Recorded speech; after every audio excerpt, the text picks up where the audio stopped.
McDougal. And he is in for a catch. Touchdown. That's over the middle in the air. Picked off. Brian Poole to the end zone. Touchdown. There goes Darnold. And Bell. He's doing it all for the Jets. And welcome back to another episode of the Cool Your Jets podcast. We're your host, Ben Blessington and Michael Nania. We are back with another preview podcast as the Jets play the 49ers this weekend after a pretty depressing and disappointing week one performance against the Bills where they lost by 10 points. Sam Darnold looked pretty bad. The defense was underwhelming and overall just a pretty terrible performance and certainly worse than the score would signal. But Michael, after that depressing opening, how are you doing, man? We're a few days away from San Francisco. I know you're a little more optimistic about this game than other people on Jets Twitter, given the 49ers traveling west to east. They're battling some injuries. We're going to get more into our game predictions, but you don't think it's all doom and gloom, I guess, for this week. Yeah, I actually feel pretty good about this game. And, you opened up the show with so much energy. So I'm going to go ahead and bring some of my own now about this game. I do feel pretty good about this game, and it's really only because of one stat. The Niners are 0-3 without Richard Sherman, so it's impossible for them to win without him. That's a complete fact. This game is over already. All right, sweet. So we can go ahead and pack it up. We're 1-1 heading into Indianapolis. You can follow us at CYJ. Yep. That's our 2-minute podcast. Well, there are some things going towards the Jets this week, despite their terrible performance and the injuries they're battling themselves, including placing Le'Veon Bell, Denzel Mims, and Blake Cashman on IR, so they won't get them back until, I believe, the Cardinals week 5. So the Jets are battling injuries. Obviously, Sam looked uncharacteristically bad. Before we talk about San Francisco, Michael, let's go back and talk about Buffalo. We obviously did a initial thoughts podcast on Sunday that dropped on Monday, just breaking down the game. But now that the All-22 finally drops literally today on Thursday, what are your thoughts on the game? Any last impressions after you had a chance to go back, see it, all 22 players? You graded Sam Darnold. That dropped on Jets X Factor. Was this performance as bad as you initially thought? Is there hope for a better game on San Francisco? Your thoughts on Adam Gase, just your overall view of this Jets team heading into Sunday. Yeah, well, the NFL took 3 years to release the coaches film, so I was hoping to get to it a lot earlier and now be able to get to some San Francisco stuff, but thanks to the NFL for that. But to start with the positive, I think at the 2 tackle spots on offense, there's a lot to like. Becton was really impressive, not perfect by any means, but for a guy starting his first career game against a couple of very good veteran edge rushers and Mario Addison and Jerry Hughes, he was really impressive in the passing game and the run game.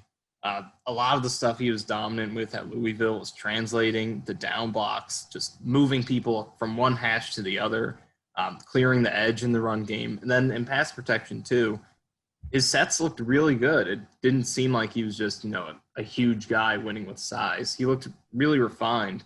And then on the other side, George Fant, he did a great job against speed rushes. Anytime they tried to beat him, the rip move to the outside, anything with speed, trying to get outside of him, he was almost perfect with those. I had him winning 14 of 15 reps against outside rushes. He did struggle with power, inside stuff a little bit. I had him winning 5 of 10 on power or inside moves. So obviously that's got to get better, but he contained the edge really well. And in the run game, he was solid too. So with the tackles, I really like what they brought. I think there is a lot to work with there, specifically with Becton. But if Fant, even if it's just for this season, can be an okay starter there, that would be huge. And if he can become a long-term piece, that would be a massive bonus as the Jets try to build this offensive line. But on the negative side, definitely have to look at Sam Darnold. It was a lot of those mistakes that we saw him make live on TV definitely looked just as bad or even worse. When you put the film on, there were open throws that he missed. There were reads he didn't make correct. There were open targets that he didn't see. There were a lot of mistakes. I think that if he played average by his own standards, we wouldn't be piling on Gase as much. I think this could have been a decent offensive performance for the Jets, and they could have competed in this game if he made some throws that we're used to seeing him make. I think one of his best strengths to this point of his career is that he's converted really well when opportunities have been there. Maybe he hasn't carried them as much, when things have been going rough. But when they've helped him out, gotten people open, he's hit the easy throws pretty well. But in this game, he wasn't doing that. There were some too many open throws that he missed on. So it was a disappointing start to the season for him, but it's one game out of 16. So plenty of room for him to turn around. And he's only started 27 games, not even 2 seasons worth. He's younger than, Joe Burrow, Daniel Jones. It's not over for him, even close yet. But that was definitely a disappointing start.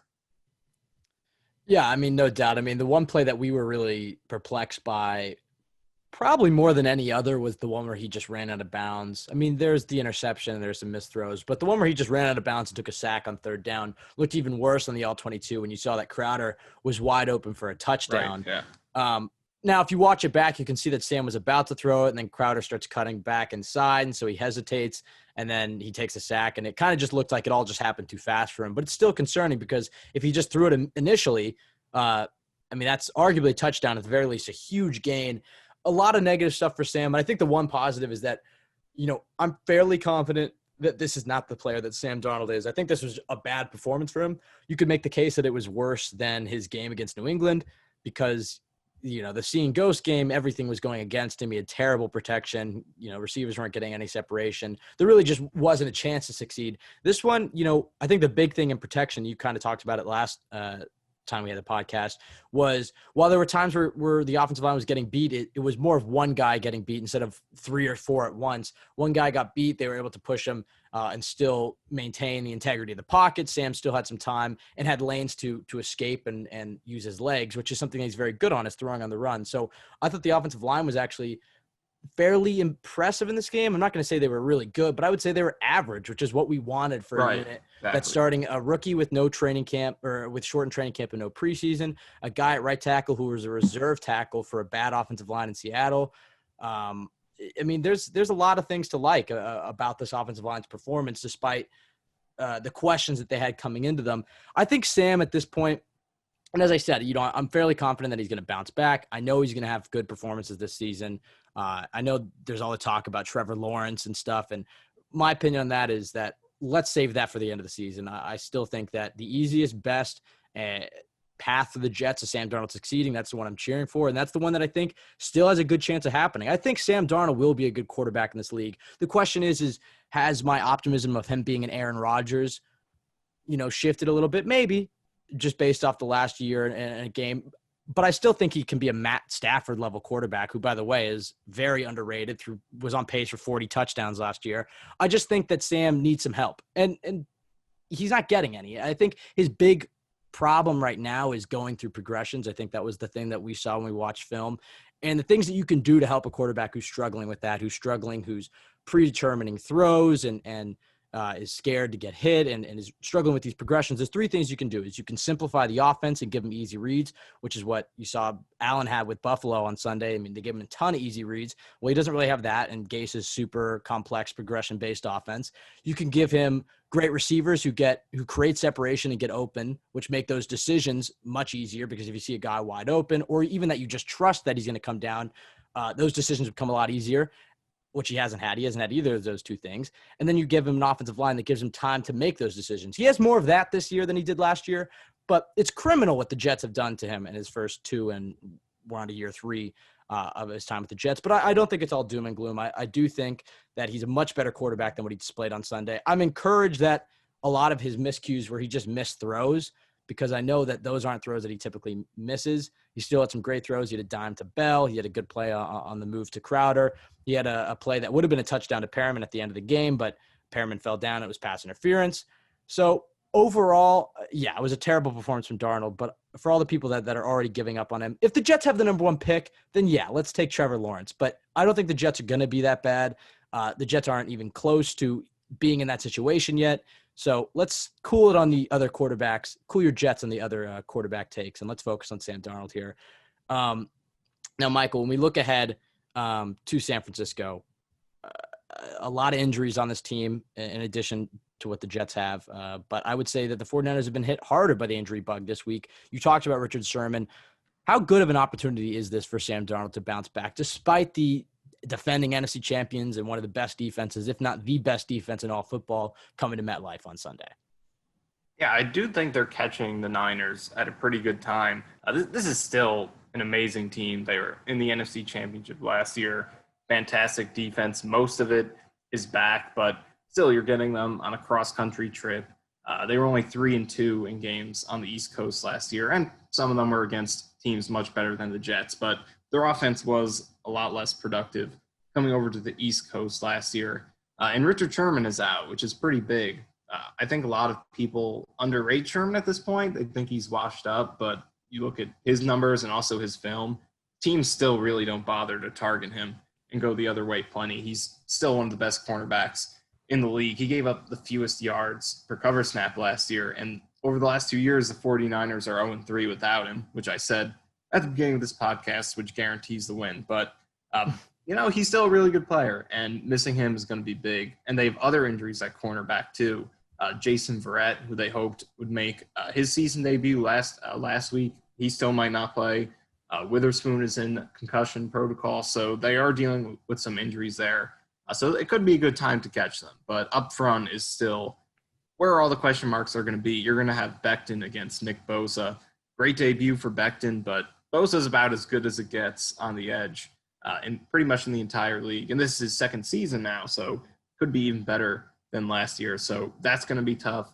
But another reason I like this matchup is on the other side, you have, like I said, you had Fant in this game against the Bills, did really good against the speed rush, struggled with power stuff, but his matchup in this game is probably going to be D Ford, a guy whose game is built around speed. So that's a matchup Fant can win, and it could really help the Jets neutralize this very talented 49ers front. So you look at the injuries at cornerback. I like the matchup at right tackle with Fant. And then, the rest of the Niners defense, they have some good players at safety with Tart and Jimmy Ward. But linebacker, I think, is a place where you can do some damage. They do have some big names there with Quan Alexander, Fred Warner, Drake Greenlaw. But I do think that is where you can beat them with your tight ends. And this could be an opportunity for Herndon to make some noise after a pretty quiet debut. He was open a few times and Darnold missed him, but still overall was pretty quiet. But he can make some noise in this game, but I think there are some reasons that the Jets can definitely compete and win this game at home against a team coming across the country. So there are some matchups to like. And also, if Avery Williamson comes back, having him against, the Niners are obviously a run-first team. That's the strength. That's a primary strength of their offense, and they try to build their passing game around that and the play action. So if you can get Williamson back, the run defense he brings would be absolutely massive. So I think there are a lot of things to like here with this matchup. Yeah, I agree. I mean, I think that it's still an uphill battle for the Jets. San Francisco is definitely a better team than the Jets.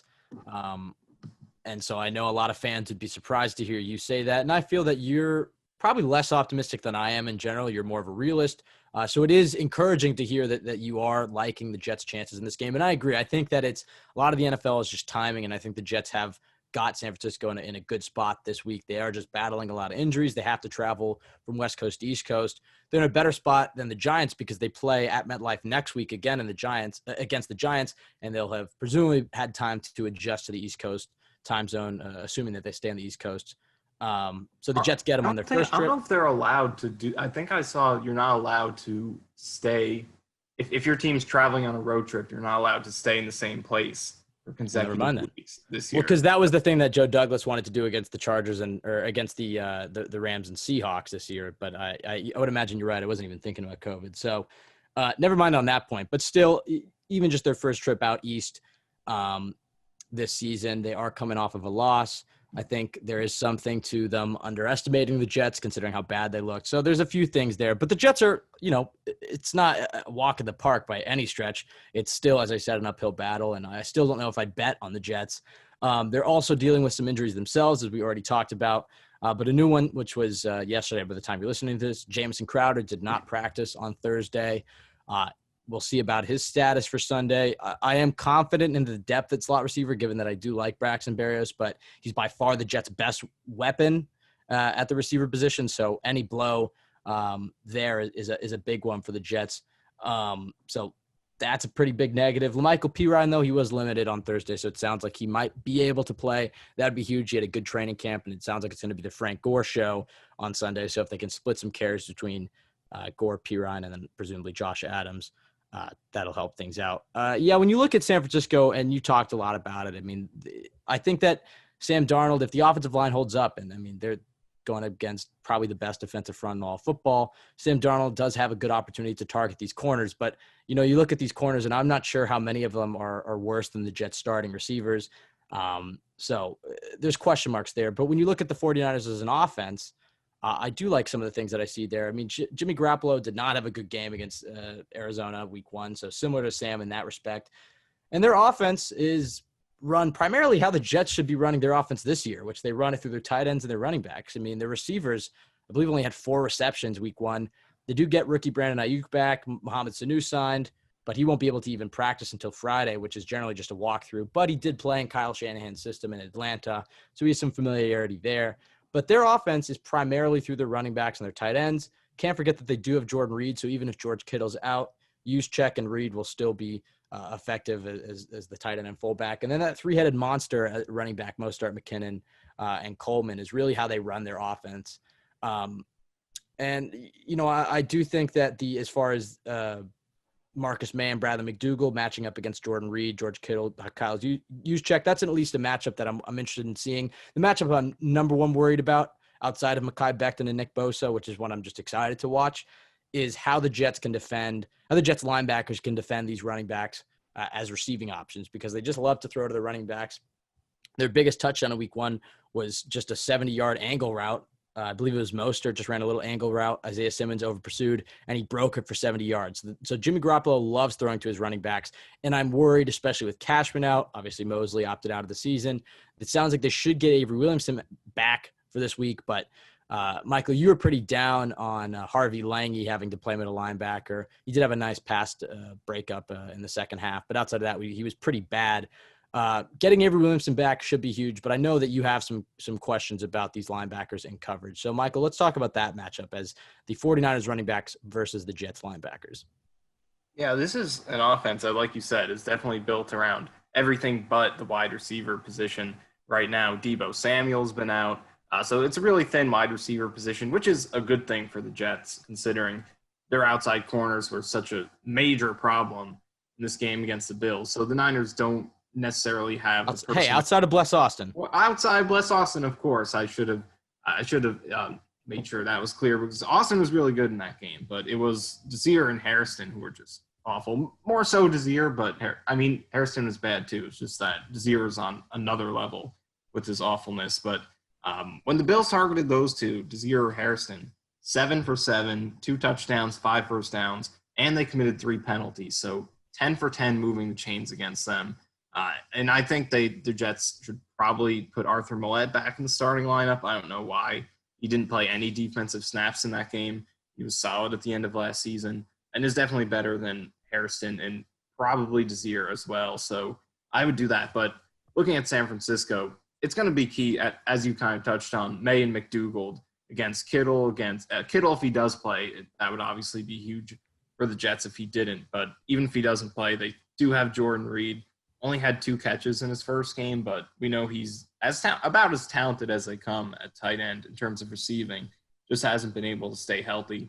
Then the running backs against these linebackers, Hewitt, and we already knew Hewitt was going to be a weakness, or at least I did, but once Cashman went out and you had Harvey Lange playing every snap at linebacker, it was going to be tough to do anything to stop that Buffalo offense. He's not even an inside linebacker. Last year he was playing mostly outside on the edge. So him playing that position he was clearly out of place. Missed a lot of tackles, wasn't good in coverage. And also both those guys, a big issue was on play action, they would get sucked up so close to the line of scrimmage, and Allen would throw passes right over them, right behind their heads, when they should have been in the passing lane. And the play action is a big part of what San Francisco does. So hopefully Avery Williamson can get back and fill that spot, because he's that in coverage, even though he's not going to cover anyone man-to-man and lock them down, he knows how to play his role in zone. He's not going to get sucked up by the play action. He's going to make sure he's in the passing lanes and just shutting down targets. If he does get caught man-to-man, then, yeah, he's going to struggle. But he knows where to be, and that's something that a lot of linebackers just can't, which we saw against the Bills. So Williamson, so huge, not just against the run, but in coverage as well, if they can get him back. And then also, it's in the run game as well with these tight ends. Kittle as a blocker, he's the most well-publicized blocking. His blocking among tight ends has gotten more attention than I've ever seen for a tight end. And it's deserved because he's great at it. So that's something that the outside linebackers, inside linebackers, everyone's got to be up to that task. Juszczyk at fullback is about as good as they come. So the skill positions against the tight ends and also the fullback is going to be huge as well. The Jets against the Bills were up and down in that area. Perriman and Herndon did a great job setting up Crowder's catch and run, but we also saw Herndon blow a block on a Perriman screen that made that play look really bad. And also Perriman gave up a stuff.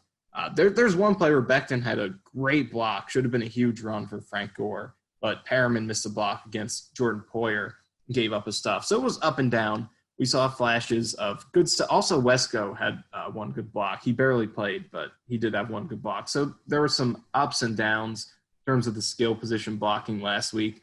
But this Niners team is it's an offense that your players on the outside have to be able to block against their skill position players. And then the Jets on the other side have to be able to do it against the defense of the Niners and their depleted secondary. So skill position blocking in this game, pretty underrated key on both sides. Yeah, and I think kind of in the same vein of what you're talking about, that the Jets have a very good tackling secondary. When you look at Bless Austin, who I believe had the highest, if not, or just in general, one of the highest run blocking grades for corners. Brian Poole is a terrific tackler. And that's, I think, going to be huge because the 49ers clearly love to run outside zone runs where the corners are going to be relied on to tackle, especially if a guy like Kittle is out, who, as you talked about, his prowess as a blocker. Jordan Reed is certainly a terrific tight end, but he doesn't come close to Kittle's blocking. So, I think this is an interesting game. I mean, clearly, as we talked about, the 49ers are more talented, but matchup-wise, I do think that they match up well with the Jets' defense. When you look at Jimmy Garoppolo, Michael, give us a scouting report. I mean, what do you fear, if anything, about Jimmy Garoppolo? We talked about he didn't have a very good game against Arizona, but again, he was in the Super Bowl. They were up 10 points in the fourth quarter, so he was 10 minutes away from being a Super Bowl winning quarterback. He seems, from what I watched, and I went back and watched the entirety of the Cardinals game and a few games from last year. I mean, he's an elite game manager for them, and you've talked about it, how he doesn't mess up that much, but clearly is lacking when it comes to the being a quarterback that the Jets should fear by himself. Yeah, I think, like you said, he's an elite game manager. If the Niners are running things well, they keep him protected, the run game is effective, and Shanahan is just opening up easy routes for him, he will execute it as well as anyone in the league. On open throws, he'll put the ball on the perfect spot to get yards after the catch.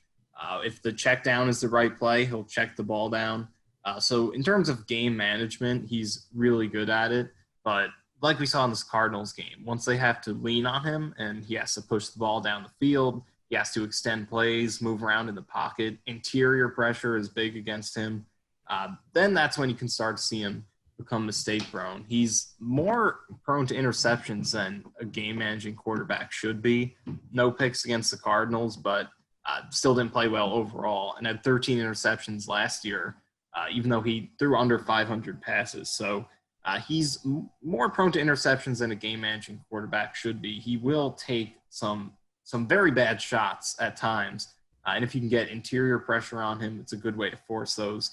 And it overall just comes down to stopping the run game, putting the pressure on him to, have to drop back and make tough throws. But if you're not going to stop the run game, if you're going to leave people wide open, he's definitely going to make you pay.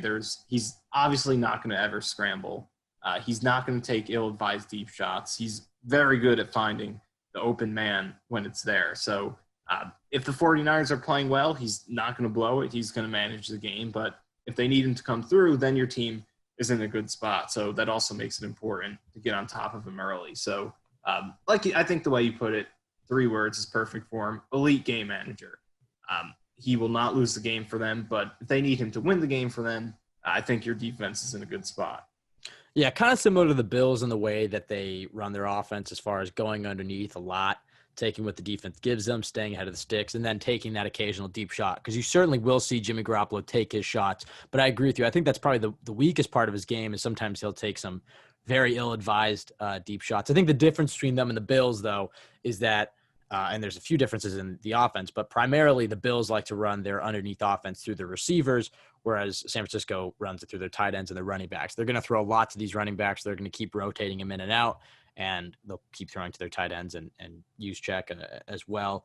On the other side, though, for Sam Darnold, I mean, we kind of talked about it a little bit at the beginning, but now is as good a time as ever for Sam to have a Packers or a Texans or a Cowboys-like performance. We need a New York bounce back for him, for sure. His left tackle is going to be going up against probably the best pass rusher in the league right now. Maybe that's a stretch, but I mean, Nick Bosa is certainly a generational talent, and the Jets were one Cole Beasley knee away from having him on the team. How confident, I guess, are you in Sam Darnold? Talk about what he needs to do this Sunday. I mean, depleted receiving core, obviously going up against a fierce pass rush. You watched his whole game against Buffalo. You graded it. You saw a lot of negative things. What are the things that he really needs to work on and improve and do this Sunday to have success against San Francisco?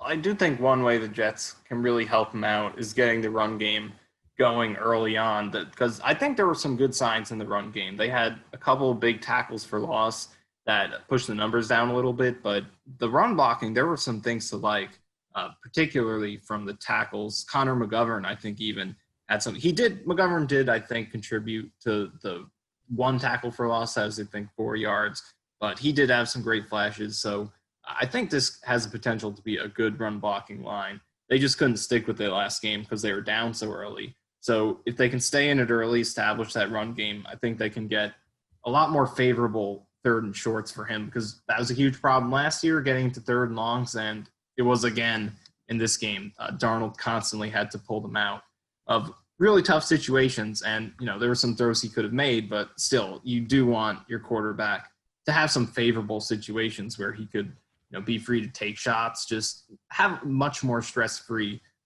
snaps throughout the game. It just makes it a lot easier to get into a rhythm. So the Jets can help him out in that way. But I think for Darnold, it really just comes down to, I think, settling in early on, hitting some easy throws to get into a rhythm to where he doesn't have to push it later in the game, feel like he has to take shots like he did on that interception. Because I think things really snowballed for him last game. He missed a couple of throws early. Then he started to, be really shaky in the pocket, was locking onto his first read quite a bit. And then there were times where he would scramble and not take the aggressive shots that he usually takes. And there was one play where he scrambled up the middle instead of throwing to Chris Herndon, who was open over the middle. Chris Hogan was wide open, uncovered on the right side. But Darnold just looked at his first read, wasn't there, and took off. So I think things really snowballed and he lost his rhythm. So if he can get going early, I think that'd be really good. If Gase can draw up some quick slants, maybe get some drag routes, shallow crossers, things to get him into a rhythm, I think would be good for his confidence. And look, down the line, eventually you have to be able to just be confident at all times. You shouldn't have to get into an early rhythm to be able to bounce back. It shouldn't be dependent on you starting quick to be good throughout the duration of a game. Because if you need that, then it's going to be tough to be consistently good. But right now, after that game, I think it is important for him to start out quick and get in a rhythm, to get that confidence back going, especially with a very new offensive line that he only played one game with, new receivers. Crowder might be out, Bell's going to be out. So there's a lot going on around him. So if they can start him off quick, help him out as much as possible to allow him to get into a rhythm, I think that would be big for getting his confidence back up so he can start feeling more confident in his footwork, hit the easy throws that he usually hits, take the shots on the run that he should take, not take the ones that he shouldn't take, and just get a more balanced, just really get into his own throughout the game. So starting out quick, I think, is going to be big. Yeah, I think one of the most concerning things about Sam Darnold's regression, if you want to call it that, since coming to the Jets, there's been a few things that I think have been concerning since he's come out of USC. But one of the biggest things, and it was something that Chris Johnson alluded to this week, is his ability to bounce back. And in college, it would be, he would have a short-term memory. He'd throw an interception, and he'd bounce back immediately. He'd forget about it, and he'd still fire a ball into double coverage and throw it with pinpoint accuracy. That's something that I don't think we've seen from him since coming to the Jets. I mean, it was really since his first game when he threw a pick six and he bounced back, and then they ended up winning that game. I don't know I guess the last 2 years, I guess is what I should say, he seems very streaky. I mean, when he has games against the Cowboys, he completes a 20-yard pass to Demaryius Thomas early. He just gets him in a rhythm. He feels good about it. He has confidence in his arm and in himself. And then things start to work for him. And you're right. If he has a bad first quarter, a bad first few plays, he throws an interception early, he gets rattled. And that was something that we didn't really see much of him at USC. And you can blame the Jets for that, for getting him hit as much as he's been hit with poor offensive line play, with bad coaching, with no, receivers that he can really rely on. But that's certainly a concerning trend for Sam, and it's something that he can fix for sure. But I agree with you. I mean, he needs to come out and have a fast start. Although he had a bad game against Jacksonville, and the Jets ended up losing. The first drive after the Seeing Ghost games, I think Gase did a good job of leaning on Ryan Griffin, leaning on the tight ends, going underneath, and the Jets drove right down the field and got a touchdown. Obviously, the game didn't go well after that, but I think the Jets, it's very important for them to have a good opening drive touchdown. Michael, let's run through both scenarios. We'll start with the Jets since we're kind of talking about Sam Darnold and what he needs to do. What is the Jets' path to victory? I mean, if the Jets are going to win this game, an upset on Sunday, how does it happen? Just take us through it. Well, I to go back to what you said about Darnold, I think what you said about because the bouncing back, the even keeled thing is something we've heard about him, since he was drafted. But I think you bring up a good point that that hasn't really been the case, and not necessarily in an awful way, but he's just been very streaky. When he has had it going, he's extremely confident. You look at that Cowboys game, the Texans game, Giants game, the Washington game. When he gets going, he'll keep rolling and just stay confident, make throws under pressure, and just operate within the offense really effectively. And when things go bad, then you said it, he gets rattled and just loses his composure under pressure, doesn't take shots that he usually would, and then panics and throws up balls that he really shouldn't be. So that's definitely been an issue. But I think with this offensive line, there is an opportunity for him to be able to build that consistency. It wasn't great in the first game, but it was their first time playing together. And I think they showed a lot that this can be a solid unit, easily the best that he's played with. So for this San Francisco game, if this offensive line can hold up against a much greater challenge than Buffalo, with Nick Bosa, D Ford, Javon Kinlaw, Eric Armstead, it's going to be a huge challenge. But if they can be up to this, if they can hold up against this group, then I think it's going to say a lot about how good they can be this season.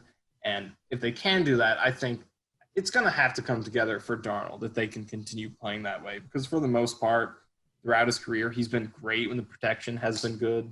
It wasn't great against the Bills. It was average, like you said. But that's about all we're hoping for. That's what we hope to see this season. So if they can hold up against that defensive front, there are injuries in the secondary for San Francisco. They don't have their best corner, and they might be down a second and third corner potentially based on how things go. Then I think Darnold is definitely going to have the opportunity to have a really big game at MetLife. So in terms of Darnold and building consistency, if this offensive line can be as good as I think it can be, not great, but the average, maybe above average unit we hoped it can be, I think then he's going to have a really good opportunity to build that consistency that he's been looking for, to be able to forget a bad mistake and bounce back from it within the same game, because that's something he struggled with. It's not just been game to game, but within a game, things start out badly. Then he just loses that composure within the same game. Even if the pressure is not there, he's panicking like it is because he's just anticipating it, because that's how bad the lines have been the past 2 years. But if this O-line can establish itself as an improvement over what he's had, a unit that he can trust, then I really think that consistency will come. So against this defensive line, great test to see what they've got. And if they can hold up, I think there are holes in the secondary that Darnold can take advantage of and have a very good bounce back performance. Right. And circling back to just what we were talking about before we move on, just because you brought up some things that did spark thoughts about Darnold's inability to bounce back. And I would agree. I would say pretty much since his rookie season, we haven't seen it. We saw it against Detroit week 1. I think we saw it against Buffalo. I think it was week 13 or week 14 because he threw an interception and they came back and he was still making, great throws and hard, difficult throws. I think you can see it pretty much. It's happened since that seeing ghost game. And since then, we haven't really been able to see it. I mean, look, that's only been 10 games since that. If I do my math right, I believe it's been, 10 around that. So he has plenty of time to get back to the old Sam Darnold. But the thing that I noticed is the two worst plays from Sunday were the interception and the sack. And they were both plays that a confident Sam Darnold would make. On the sack that he took where he just ran out of bounds, if Sam Darnold's feeling it, I mean, he's firing that ball to Jamison Crowder as soon as he breaks up field.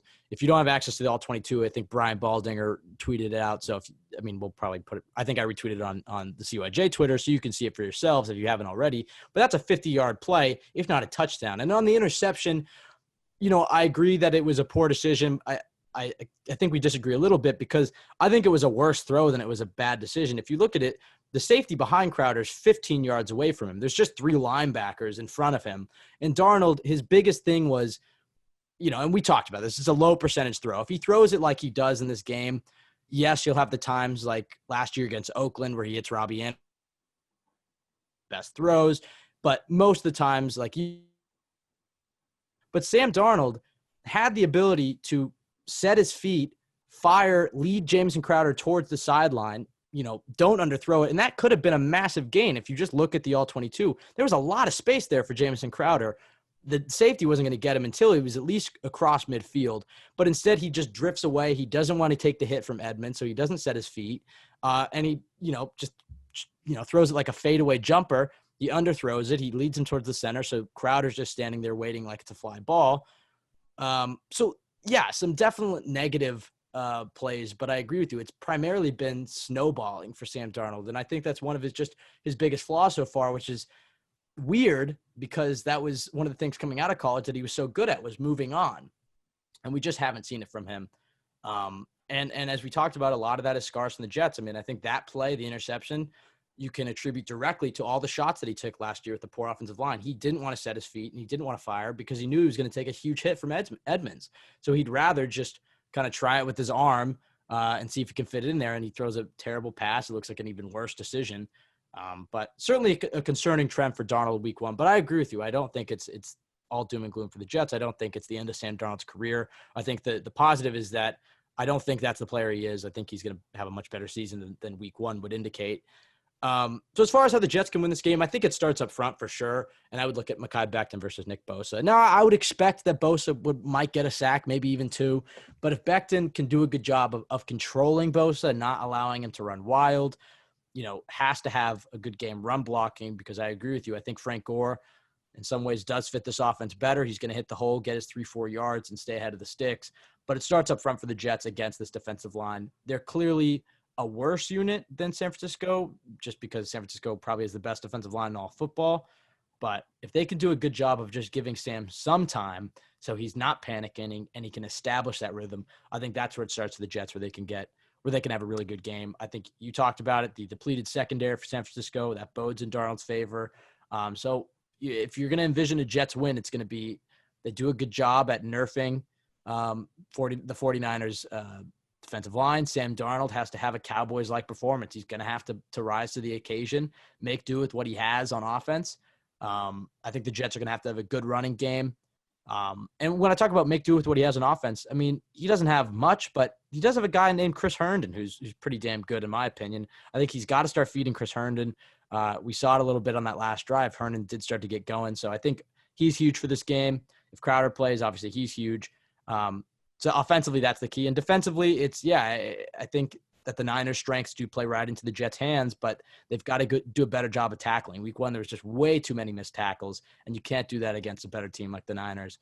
So hopefully week 1 prepared them a little bit, but definitely tackling will be the biggest key for the defense and just not allowing their run game to beat them, because if they can force Jimmy Garoppolo to try to beat them, I think they're in good shape. Michael, flip side, the obvious. If San Francisco wins this game, how does it happen?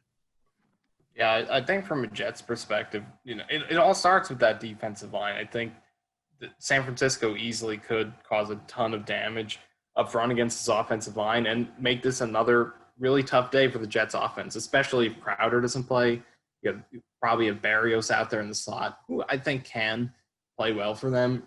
Robbie Sabo was at camp quite a bit, and he liked Braxton Barrios' route running, thought he performed really well. So I'm really interested to see what Barrios does if he does play, but it's still a downgrade. You're expecting to get less out of him than you would with Crowder. But that's where it all starts. If, Becton played great in the first game, but we're expecting him to, at some point, have a tough game. You would expect that out of a rookie against someone like Nick Bosa. So if he struggles with that matchup, if the interior, which really struggled, Van Roten and Lewis in pass protection was the biggest hole on that unit in week one. If they can't hold up against Armstead and Kinlaw, then it's going to be a tough day for this offense, I think.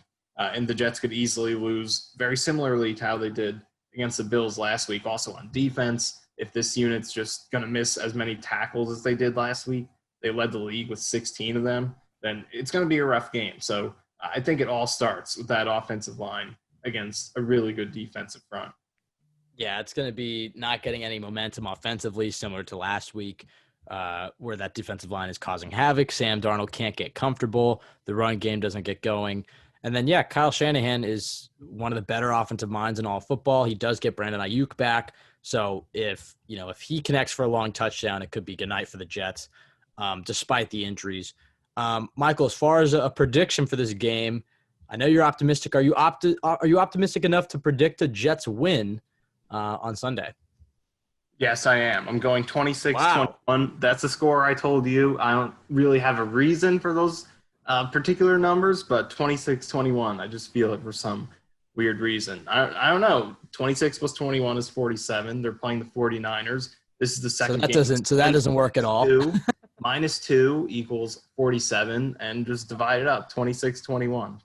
Makes perfect sense. So 26, is that 2 touchdowns and then was it 4 field goals?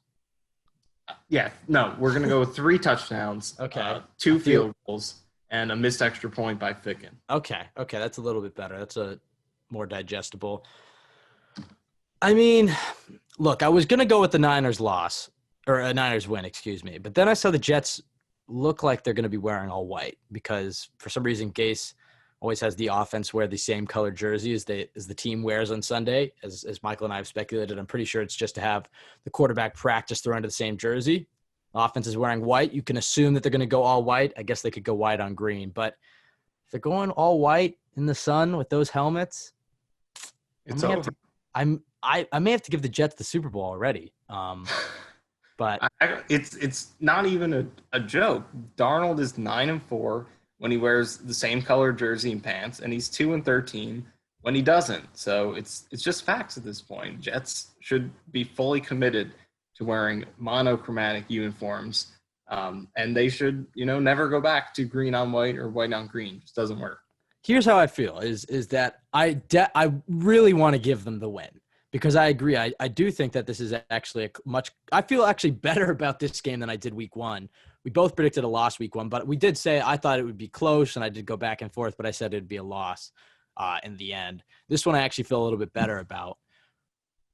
I know that if we both choose the Jets to win, the comments on the YouTube video are going to just call us complete homers, which would be fair because we both picked them to lose last week. So except if we're going to both take them against the defending NFC champions after that performance, there might be a little bit of fan bias. I think there's a difference between picking them and be like, I think the Jets will totally win this game. San Francisco is very overrated. I think we'll be in the Super Bowl. This was just a roadblock. There's a difference between that and just being like, look, I think there are very legitimate reasons the Jets can win this game. I'm not saying they should be favored or it's guaranteed, but I feel good about it. That's what we're saying. It's like last week where I go back and forth. It really does come to the trenches, specifically for the Jets offensive line versus their defensive line, where you would assume they would have the advantage. But if they can get an average performance out of the Jets, I might take this. Fuck it. I'll take it. I'll go with the Jets. The Jets Twitter needs some optimistic takes after this horrific week. I'll take the Jets in this game. But again, it's very close, and that's an upset pick. I don't think the Jets are going to the Super Bowl. I don't think the Jets are a better team than San Francisco. Wait, what was that? You don't think they're going to the Super Bowl? You might have to make a few calls there, Michael. But no, I'll take them in this game. I like the biggest factor is really them having to travel from the West to East and the injuries that they're battling. Plus, I do have confidence that Sam is going to have a bounce back performance. I think he was pretty embarrassed about week 1. So I like a motivated Sam going up against a Niners team traveling cross country. And I know you go ahead, comment that we're crazy. We definitely are. And when we have the reaction pod, without Richard Sherman. When we have the reaction pod on Monday after they've gotten blown out, we can both just hang our head in shame. But I guess the important thing to remember about these games is it's early. I don't think the Jets are a particularly good team, but even if the Jets lose this game, and then let's say they beat Indianapolis the week after that, which again, tough game, but they did lose to Jacksonville, then the Jets are sitting at 1-2 going into a Thursday Night Football primetime game. So the season is not over, especially this early on. I mean, the Jets did start 0-4 last year, so I think that the Jets won't start that bad this year. I think they'll probably open it up 1-3, maybe 2-2, but I think I'm going to take them in this game. So as far as the final score, I'll go 27-19. How about that? Okay. How about that for that's for a pretty weird weird. Score? That's a weird score for sure. Well, I think think that, scores are weird, but then when you look at the actual scores of the games that happened, most of them are pretty weird. That's just how it plays out most of the time. I'm going to say that the Jets do a good job of in their red zone defense of holding San Francisco to a lot of field goals, and that Sam has a very good performance, one that we can put up among the top of his games. But yeah, I mean, certainly optimistic takes from the Coolio Jets duo this week. We'll see if we look like idiots or geniuses on Sunday. Knowing the Jets, I probably shouldn't have put any hope into them. Probably look like idiots. But you can follow us at CYJ Pod on Twitter if you want any more crazy optimistic takes. You can follow Michael at Michael_Nania, myself at Ben W. Blessington. Listen to this podcast, iTunes, Spotify, Jets X Factor, which is the best place to go for Jets content. Been pumping out a lot of stuff, all summer, but especially as we get into the season, the content's even better. So make sure you check that out. Michael, any last words? Yeah, I mean, we have a ton of awesome stuff at Jets X Factor. We were hoping a lot of it would be earlier in the week, but Game Pass had different plans. But I had my Darnold grades out today. I had some Mekhi Becton film. Robbie and Joe Blewett are going to have a ton of stuff coming out the next couple days. Joe Blewett, I think, did a over 3-hour film review on the game today. So that should be out by the time you're listening to this. So a ton of good stuff. Hopefully you had a punting breakdown. I did see you had a punting. Yeah. Oh, how could I forget about that? That's an absolute crime. I should be arrested for that. But I did do a breakdown on every punt from Braden Mann's debut. A lot of promise from him. So definitely check that out. But also Bless Austin one. He was fantastic as well. A film breakdown on him. So ton of awesome stuff. I think we have by far the most film and analytics on the Jets out of anyone out there. Yeah, I wouldn't even say the most by far. I think 90% of the Jets film that exists is on that site. So, yeah. And also the advanced stats. So, yeah, definitely we're working hard, even though this team is really it makes it hard to work hard looking at them. Yeah, when we're doing these game previews and they're 0-7. Yeah. How can the Jets win this game and get to 1-7 and turn the season around? Yeah, well, it comes down to the skill position blocking. Predicting wins against Kansas City. Nowhere else can you find this content. If you consider yourself a football nerd and you love the Jets, make sure you check it out. But tweet us your score predictions or comment on YouTube. Let us know that we're complete bozos for predicting the Jets to win this game. I agree. Michael would agree as well. But again, we hope everybody's having a safe and healthy week. We're excited for Jets football this Sunday. Let's hope they can hold up their end of the bargain and at least give us an entertaining game. So go Jets. Darnold takes the snap, looks left under pressure, bullets one over the middle, and he's got Crowder at the 10, cuts it back, at the 5, goal line! Sam Darnold did it again! Jones, pressure taken away! Bradley McDougal. And he is in for a Jets touchdown! That's over the middle in the air, picked off! Brian Poole to the end zone, touchdown! There goes Darnold. And Bell! He's doing it all for the Jets.